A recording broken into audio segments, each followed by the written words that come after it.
Conversations. Shh. No, it's cool. It's natural It's all and good. shit. He like that type of shit. Conversations with Q. I got my man Trey Songz here. What's up, Trey? What's happening, baby? It's been a long time, dog. Yeah, I ain't even realize it till you just brought it up. It's been You gave me years nearly. Yeah, you gave me Hollywood. Like, yeah, man. Yeah, how long you been out here? A couple months. I ain't do that. Look, Nick. Oh, I can't say that. No, I mean yes, you can. No, this is candid. You embellishing. No, well, you know, it is what it is. But Trey, no, we watching football right now. We're actually watching football. Who's your team? Oh yeah, you think you're funny? No, I'm a Redskins fan. Wow. I kind of figured that because people from Virginia, they don't have like it's either North Carolina or Redskins. they do. There's a lot of Cowboys fans down there too, actually, which is odd. But you know that was a good game, man. Y'all did a great job. You know y'all almost lost it in the fourth, even though y'all did so well in the first 3 quarters. A lot of people don't even. Oh, I'm sorry, guys. A lot of people don't know. He's talking about my team is the Philadelphia Eagles. They just beat your team, the Washington Redskins, because they kind of underestimated. I just want you to think back to last year when y'all started off the season 2-0 and ended up last in the division. The one thing I don't like to do, Trey, is to think about the past. Right. You know what I'm saying? You see how we say think about the past. Right. Because it's over. You know what I'm saying? Like, the past tend to repeat itself. You know, it's like niggas wearing high top fades now. Yeah. You know. But the thing about it is, like, it was just, I was at Made in America, right? Right. And this girl came up to me. She's like, "You remember me?" And I'm like, "Oh, no, what happened? Did we do something?" She was like, "Remember?" I'm like, "No, I don't remember." Because it's in the past. We didn't do anything, but I took her to Wendy's for a date because that's what she wanted to do. And she remembered that. She remembered that. She wanted to go to Wendy's for a date. She's from the hood. She was from the hood. She literally. That's what you into. She wanted taking girls to Wendy's. She wanted fingers. If I want to squirt her, take her to Fat Burger. Exactly, my man. You feel me? She wanted chicken nuggets and a little smoothie thing. Right. But I thought you ain't remember the past. Cause she you're a liar, bro. You're a liar, bro. Anyway. So all right. So your team is the Redskins. Who else do you look at? You know, in NFL, because we up here watching the game. I could see that your knowledge of. Football, I watched the game, man. You know, coming up, my cousin, you know my cousin Jay, he played football my whole life. I played basketball, so it was more like, you know, all my friends played, and I watched the game through, like, I go to the high school game every Friday, you know what I mean? It was a part of my life, being that, like, we slept in the same, we had twin beds in the same little bitty ass room. Okay. You know, so I go watch and play at practice, he come to my practice, and I became a fan of the sport, like, really like that. And you know, I watch all sports. Okay, so playing basketball, what was your position playing ball? PG, point guard, number 1. Okay. What was it high school or was it? All through the high school. So what high school did you go to? All through to my sophomore year. I went to Petersburg High. Oh, man. Oh, we watching a football game. Oh. Hold on. Is he gone? Ooh, that look good. Okay, so you went to Petersburg High. Did they have books at Petersburg? Because I heard Petersburg is kind of rough. Well, Petersburg High is actually, we did have books. They were very used, and we had some dedicated teachers. We had some teachers that were not so dedicated. Okay. You know, it's just like any inner city environment where you have some teachers that are fighting for the children and some that aren't. But I became who I am now. Like, I can honestly say if it wasn't for high school, it wouldn't be a Trey Songz. That's why I started singing in talent shows. That's when I started, you know, singing at fashion shows. Anything I could sing at, I was singing at. Got you. So, all right. How we get to talking about this? Because you know what? Where are we? We didn't had this conversation. No, we never had this conversation. About new shit. No, because the thing is, I'm getting money. But yeah, I got on new jewelry. But see, that's what they my haircut is nice. But guess what? Somebody right now. There's a pretty girl next to me. She is bad as shit. I was trying not to look at her. I was like, oh, damn. Yeah, you did the right thing. Yeah, but you know, because I'm married. I don't want to know, but not because of me, though. Because because I was married. You know, it was not about. You ain't tripping on disrespecting me. No, it's not even about disrespect. No, it's all good. Just, you know, you my man. Yeah, but she looked. Never mind. But no, because it's a lot of people listening to this and they're like, man, Trey Songz, he play ball. I play ball and sing. Maybe I can go hard at that. Man, think about it. Anything you want to do, and you know, as cliche as it may sound, and some people go over their head, it's such a simple concept. Some of the simplest concepts are the hardest to grasp. Hard work, nobody can deny you that. If you work hard, you believe in yourself, and you consistently do that, you will achieve something. Yeah. You know, you may not be as great as the next person, or you may, and what you have to understand to do as well is set your goals adjust your goals to your life and not try to chase after whatever it is somebody else may have. Got you. And I know like a misconception. I think I kind of just got this. Like, it takes, even for me just being on the air, I have to work. I work damn near like 20 hours a day. And a lot of people underestimate how hard it is to do whatever it is, sing, basketball, whatever. How many hours a day do you dedicate to your craft? Well, they say, actually, the book, The Outliers, I just got this book. By Malcolm. I'm a smart, educated man. You are as well. Uh-huh. And you know how much work he said you got to put in. Yeah. And Kobe, Jay-Z, everybody like 100,000. Yeah. Until you put 100,000 in, you ain't did nothing. Yeah, and things just started happening because I've been doing this, about 15 years. Yeah, since the 804 boys, you know. Yeah, the thing about life, man, is if you expect to get anywhere easily, then you're not gonna get nowhere. Definitely. Now, fast forwarding to new things, I got a movie coming out, another one, my second movie this year. Baggage Claim. September 27th. I'm very excited about it. It's a great film. Paula Patton, Boris Kojo, Derek Luke, Terrence J, Lauren London, myself, Lala. I'm leaving some people. It's a lot of people in the film. Is that something you want to do? Is that something I love it, man. So I'm trying to get better and better at it. Really taking it serious.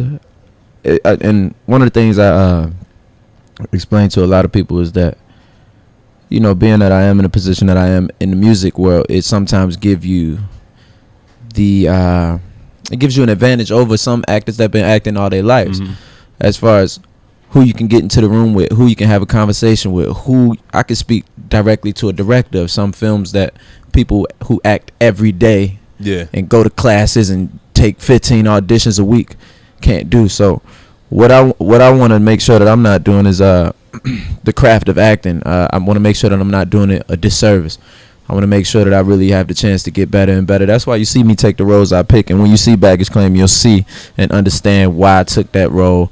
It's it's a great role. It's more cameo-like than you probably will expect because I'm all through the previews and all that. But it's pivotal for me. It's a step up to the next level.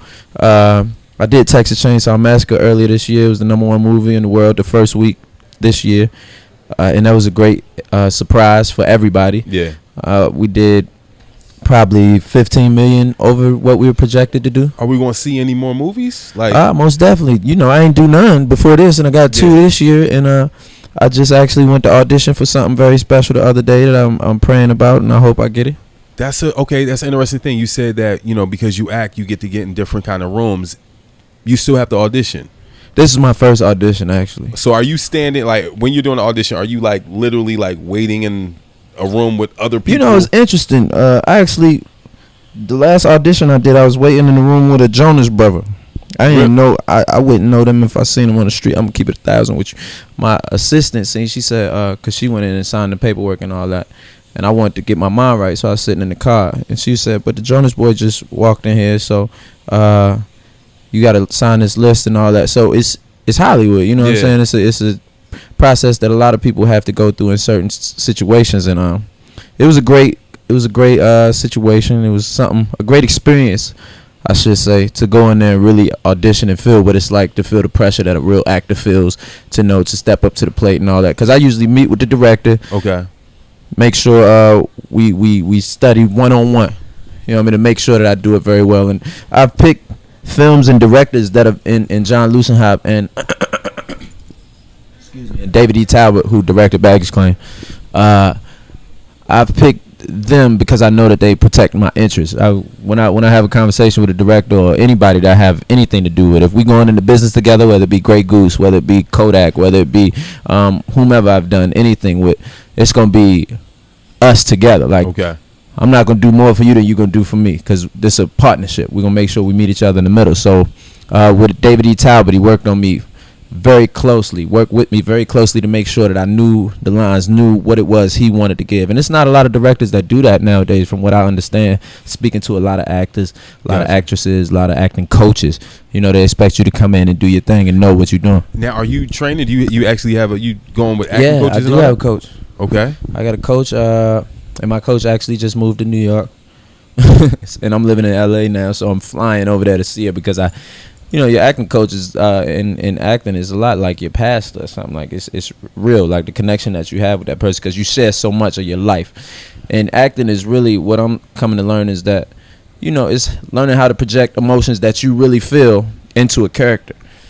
So just trying to keep you channeling you into whatever they got going on, the character that is. Definitely. Now you say you just moved to LA. I lived in LA for about 4 years. Yeah. And for me, I started feeling like it wasn't real. Like this isn't real life. Like I started complaining about things that regular people in other states don't What you was complaining about? Gluten? Like the weather. You had gluten in your food? Yeah, like, man, I wanted to be cold. And man, this is not tofu. I asked for tofu. You was on an organic cleanse? Yeah, like you did a cleanse? Yeah, I did all of that. I did a cleanse. I was That's an LA life. Yeah, I was at Runyon Canyon. I ain't never been to Runyon. You ain't never been Runyon? I refuse to go. Why? You got to do Runyon Canyon, dog, at least once. Dog, it's like the picture's more important than the workout. Yeah, but no, you can't do you can't go with game and like 80 people. No, I'm not going to Runyon Canyon with Game and 80 people. That's what I'm not doing. I'll tell Game himself. Yeah. So he's my man, but I'm not going to do the workout. So what kind of workout? Because I seen you, doing like intense workouts. Why wouldn't you want to do that? Why wouldn't you want to do Runyon? Everyone does Runyon. It's that because I don't want to do it because everyone do it. Okay. First of all, thanks for making me look bad. Okay. Right. I mean, it's a lot going on in this little room. This is real. You right here, right in the back. Oh, let me tell him. We're in. Trey Songz is about to perform in Philadelphia. We're watching a football game. This is what he does before he performs. Right. And we just had a casual conversation. This really don't even feel like an interview because you my man. Thank you. But this is what we do. So how you like in LA? How long you been living in LA so far? Since like March. You like it? It's a lot of great opportunity out there. I think any place where you can do so many things, and I'm in LA because I can make an album, shoot movies, live life, and it is a place in LA where you can actually be human without taking pictures every day, every second. And I think it's more about the opportunities there. The weather's beautiful. My house is amazing. I don't never leave the house for the most part. Okay. I had to leave the house a lot with me.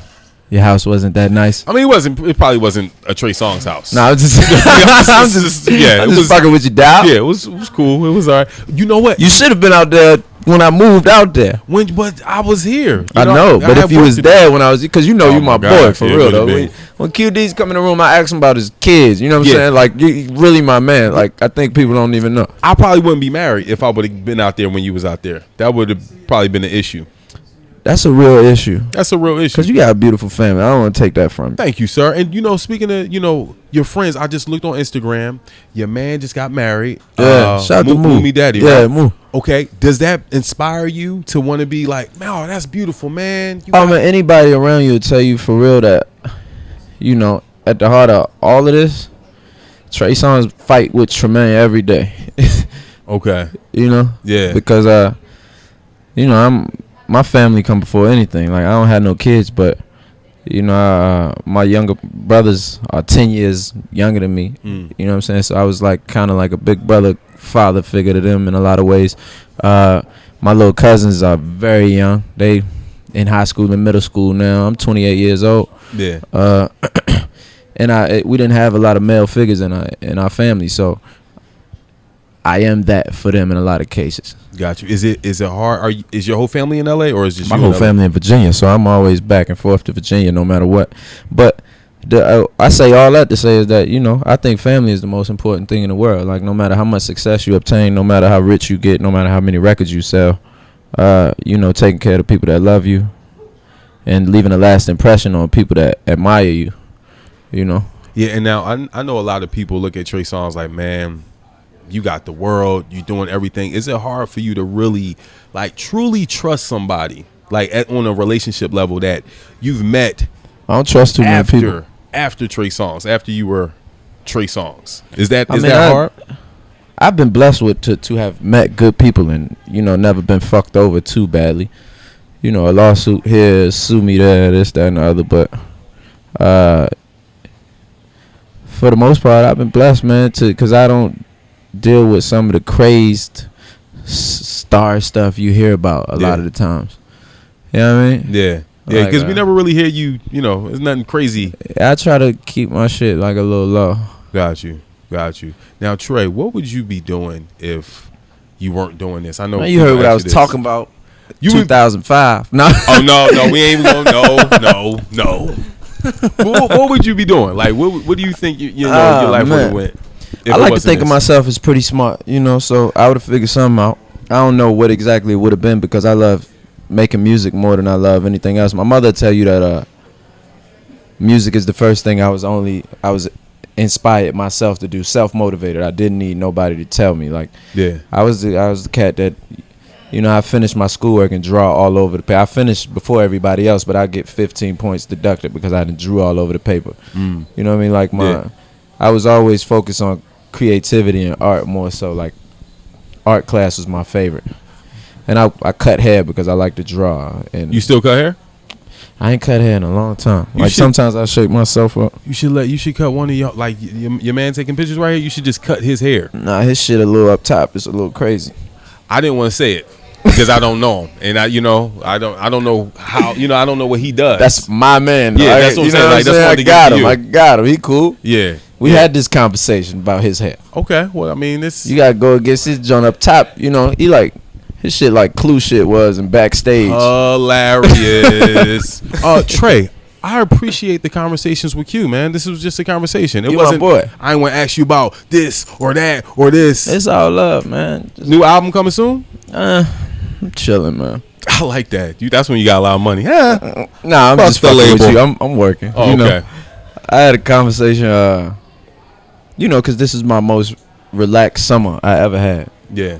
You know me from braids, promo. I'm in Philly every 3 weeks doing a free show here, promo show there, paid show, tour back. I've been doing that for my first album came out 2005. I've been in this game 8 years, and I can honestly say that this year was the first year that I actually took time for myself. Like, really sat around doing nothing. I got a favorite TV show that I watch every week. What is it? Right now, Boardwalk Empire, Breaking Bad. Time out. Breaking Bad. Did you see the last episode? Shit was crazy. Guys. Oh. You didn't see it? You didn't see it? But we doing an interview. Oh. Anyway. Yeah. Listen. It was crazy. Dog. Listen. All right. Breaking Bad's the best thing on TV. I look at it's like The Wire. You seen Ray Donovan though? I couldn't really get into it. I'm at you like the see third Ray episode. Donovan, my nigga. But is it messing with Breaking Bad though? It is. Because Breaking Bad is on a whole. Breaking Bad is on an intelligence level. Is just it's out of this world. Like Breaking Bad is like. You watched it from Jump Street from the beginning? Hell yeah! I'm gonna tell you about Breaking Bad. I saw the first episode in Australia. I was in Perth or something, and I walked in. It was just like I saw the episode, and I was the first episode. Yeah. And I hadn't watched it since then. I was like, this nigga's a bitch. So everybody running over him, and he think about doing what he was thinking about doing, selling methamphetamine. And I saw when I got home that I didn't know it was that old of a show, but it was the 5th season coming up, and I saw this room full of money. Yeah. So imagine seeing the first episode and then seeing that made me get all the DVDs, and I watched it all. Unbelievable. I love that show. Well, yeah, but like I was saying, this is my first summer where I've actually got to live my life and enjoy myself without having to be stressed about, maintaining my position in the game or, financial situations. And I'm not going to get comfortable. Got you. No matter what. I am working in the studio. I just did a remix to August Alsina, I Love It record with Chris Brown and August my youngin', I love him. He going to go far. Nice. He remind me of myself, but like younger, fresher, he hot. My boy Ty Dolla, I just did a Paranoid remix with him. You know about him from the West Coast. Crazy. And I'm working on my own project, man. I might do a mixtape. I might drop a single. I don't know. I'm just having fun with music and really enjoying being myself. I'm just happy to see your success. I remember 2005. I remember the grind. I was not rich. The Neo tours, the Neo bowling tour, party. the BET tour, the bowling party. I still take a million pictures, though. Like, I still... the thing about me is that grind made me appreciate what a fan is more than you could ever imagine, because I remember what it's like to not to have a million fans or not to sell that many records or not to have a #1 hit or not to tour the world or to be doubted. You know what I mean? I think that's what gives people the adrenaline or the battery in their back. Got you. Well, conversations with Q. Philly. I my like man, my man Trey Songz, man. It's we're done. Bye.